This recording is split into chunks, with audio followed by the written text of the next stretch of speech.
Magandang araw mga kadready. Ngayong araw ay gagawa tayo ng Rasta Bonnet dahil may nag-order sa atin na taga-Aklan.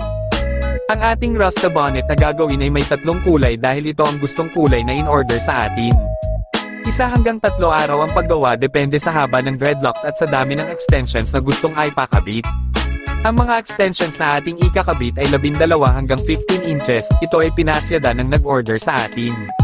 Ito po ay made to order, kung gusto mong magpagawa kailangan mo lang mag-down payment para sigurado na kukunin ang item na ipapagagawa. Pag natapos ko na ang item, tsaka ka na magbayad ng full payment. Ang ating shipping ay through LBC Express. Siguradong hindi ka magsisisi sa order mo dahil ito ay 100% garantisado at dekalidad ang gawa. Para sa mga gustong mag-order ng ating Rasta Bonnet, mag-message lang sa ating FB page. Kung umabot ka sa video na ito, paki-comment naman kung saan ang lugar mo para malaman ko naman kung hanggang saan umabot ang aking video. Maraming salamat! Dito ay natapos na natin ang Rasta Bonnet. Ihahanda na natin para maipadala na ang item na ito. Ilalagay na lang natin ito sa plastic kasi ay papapak pa naman ito doon sa LBC. Ngayon ay maghahanda na tayo kasi pupunta tayo doon sa Robinsons North, Tacloban kung saan may LBC branch.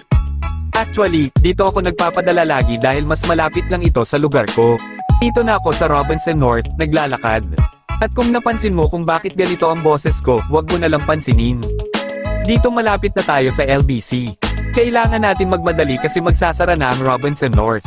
Hinintay lang nila ako kasi kilala tayo ng may-ari. Joke lang.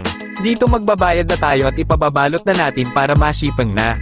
Sa mga gustong mag-order ng Rasta Bonnet, PM agad para mapausapan kung ano ang gusto mong kulay at kung ilang pieces ang ipapakabit.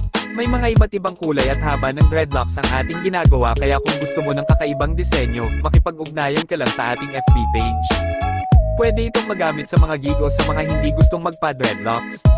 Pwede itong malaban kasi washable po ito.